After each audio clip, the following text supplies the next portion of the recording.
সভার কাজ আমরা শুরু করতে চলেছি।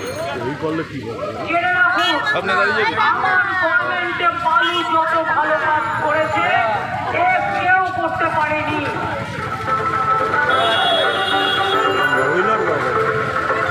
মানুষের পাশে তুমি, মানুষের কাছে তুমি, কিন্তু বিপদে বারবার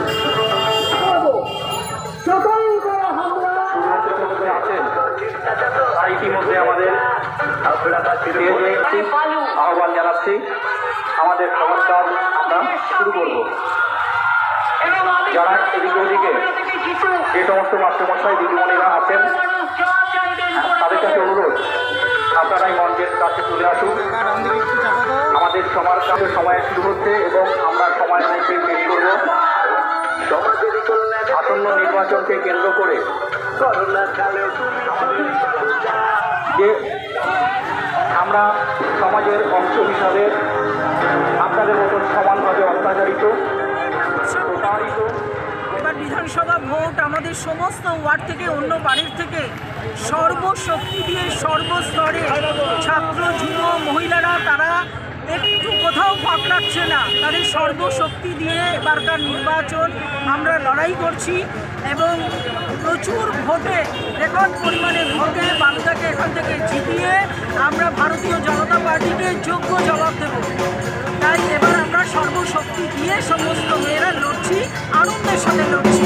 আমরা উন্নয়নের ধারাকে অব্যাহত রাখতে, আমরা শান্তি শৃঙ্খলাকে বজায় রাখতে এবং আগামী দিনে আরও নতুন নতুন উন্নয়নের আশায় মমতা বন্দ্যোপাধ্যায়কে চতুর্থবারের মুখ্যমন্ত্রী এবং আমাদের বিধায়ক জ্যোতিপ্রিয় মল্লিককে চতুর্থবারের জন্য আবার বিধায়ক এবং তিনি মন্ত্রী হবেন আগামীবার, সেই আশা রেখে আমরা নতুন উৎসাহে, নতুন উদ্যমে সর্বশক্তি দিয়ে আনন্দের সাথে লড়ে যাচ্ছি।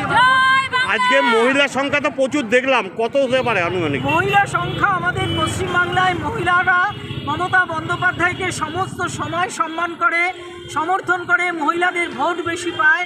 কেননা মহিলাদের তিনি যেভাবে সম্মান করেন, তাদের লক্ষ্মীর ভাণ্ডার দিয়েছেন, মহিলারা আজকে লক্ষ্মীর ভাণ্ডারে খুশি, সেই অর্থ বেড়েছে। আজকে স্বাস্থ্যসাথীর কার্ড, কন্যাশ্রী প্রকল্প, বাংলার আবাস যোজনা, রূপশ্রীর টাকা, সমস্ত ক্ষেত্রে মহিলাদের তিনি সম্মান করেছেন। তাই মহিলারাও তাকে তার পাশে আছে। যেখানেই মমতা ব্যানার্জি সেখানেই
बीजेपी देखेगा